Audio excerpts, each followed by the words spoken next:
নমস্কার। নতুন একটা রেসিপি দেখার জন্য আপনাদের সবাইকে স্বাগতম। আপনারা কে কীভাবে কচু শাক রান্না করেন জানি না, কিন্তু আজকে আমি খুবই দুর্দান্ত স্বাদের একটা কচু শাক রান্না আপনাদের সাথে শেয়ার করছি।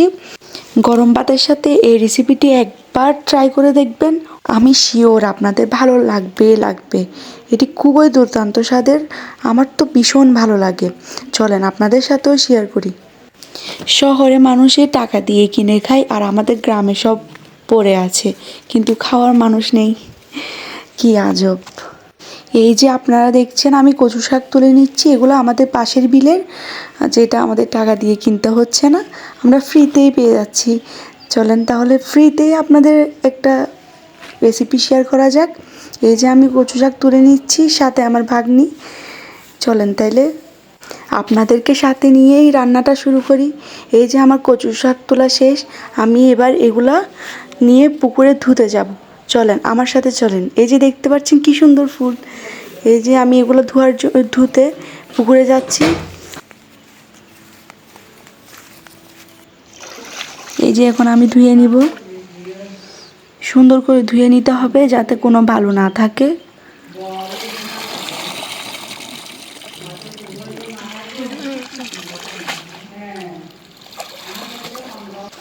দেখতেই পাচ্ছেন আমি অনেক সুন্দর করে ধুয়ে নিচ্ছি।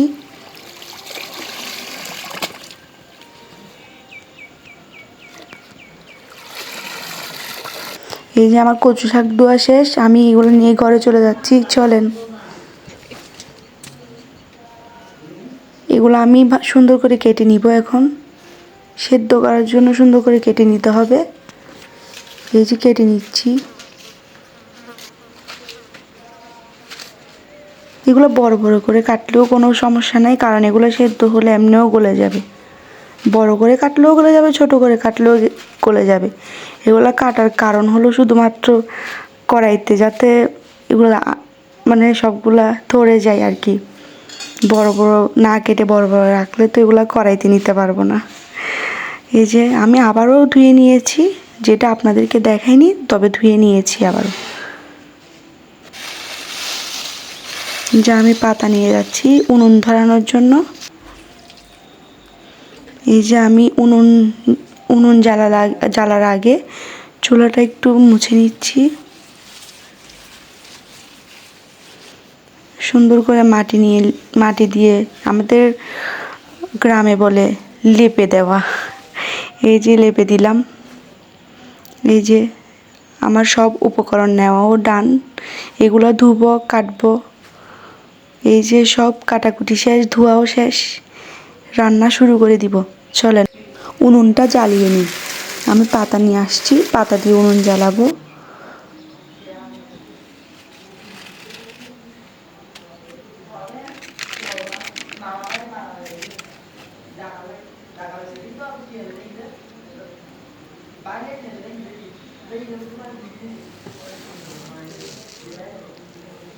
এই যে উনুন জ্বালিয়ে ফেললাম। আমি এক পাশে ভাত রান্না করব, অন্য পাশে আমার কচু শাকটা রান্না করব। এই যে আমি আমার কড়াইটা তুলে দিলাম, সামান্য পরিমাণ পানি দিচ্ছি, বেশি পানি দিব না। কচু শাক সেদ্ধ করার জন্য বেশি পানি দিতে হয় না। এই যে এক গ্লাস মানে এক পাবার মতোই পানি দিয়ে দিয়েছি। কচু শাকও দিয়ে দিচ্ছি। কচু শাক থেকে এমনিতেই অনেক পানি বের হবে, তাও হালকা পানি দিলে ভালো, তাই পানিটা দিয়েছি। কচু শাকটা ভালো করে সেদ্ধ করে নিচ্ছি। এটা ভালো করে সেদ্ধ করে ফেলতে হবে। এই যে আমি সবগুলা দিয়ে দিলাম।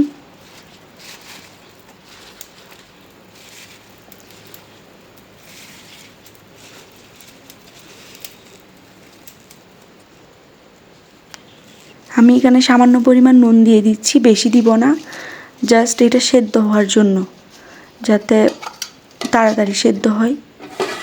এই যে ঢাকা দিয়ে দিলাম, আমি নেড়ে দিব। এটা প্রায় অনেকক্ষণ সেদ্ধ করার পরে আমি অন্য উপকরণগুলো এইটার মধ্যে দিব। এখন দিয়ে দিলাম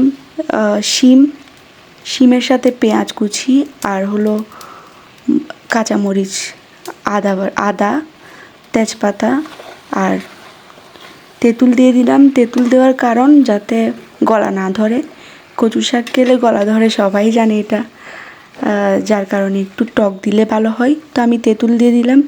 তো এখন দিয়ে দিচ্ছি পরিমাণ মতো নুন। নুনটা একটু বুঝে শুনে দিবেন। তারপর দিয়ে দিলাম লঙ্কা গুঁড়া, তারপর দিয়ে দিলাম মশলা জিরার গুঁড়া, তারপর দিয়ে দিলাম হলুদের গুঁড়া। এখন আমি মিক্সড করে নিচ্ছি। এগুলো মিক্স করে নিয়ে আবার কিছুক্ষণ সিদ্ধ করব। তারপর দিয়ে দিব টমেটো। টমেটো থেকে অনেক পানি বের হবে। তো টমেটো দিয়ে হালকা আছে, বেশি আঁচ দেওয়া যাবে না, তাপ একদম কম রাখতে হবে আগুনের। এই যে আমার রান্না করা প্রায় শেষ, শুধু এখন আমি তেলে দেওয়া বাকি।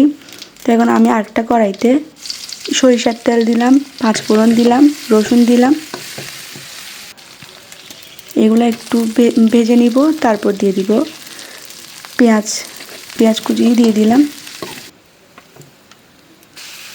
এই যে এখন রান্না করে রাখা ওই কচু শাক দিয়ে দিব। এগুলা দিয়ে আরও কিছুক্ষণ একদম কম আছে, একদম লো ফ্লেমে, গ্যাসের চুলায় হলে লো ফ্লেমে, আর মাটির চুলা হলে একদম আঁচ দিবেনই না।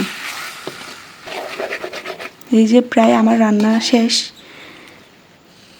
এরকম হালকা আছে অনেকক্ষণ রান্না করে নেওয়ার পর আমি এখানে একটু গরম মশলা বাটা দিয়ে দিলাম। এখন একদমই কমপ্লিট, শুধু একটু এগুলো মিক্স করে ঢাকা দিয়ে দিব, 3 মিনিট রাখবো।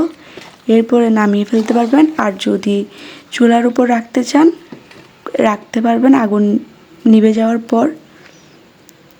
এই যে এরকম অবস্থায় রাখতে পারবেন, কিন্তু আমি নামিয়ে ফেলেছি। এই যে এখন আমি টেস্ট করব।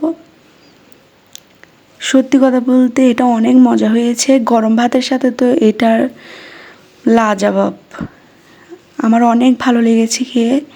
আপনারাও ট্রাই করতে পারেন। আর আমার ভিডিও যদি আপনাদের ভালো লাগে তাহলে অবশ্যই লাইক করবেন, আর আমাকে কমেন্ট করে জানাবেন কেমন লেগেছে। আর অবশ্যই সাবস্ক্রাইব করে আমার পাশে থাকবেন।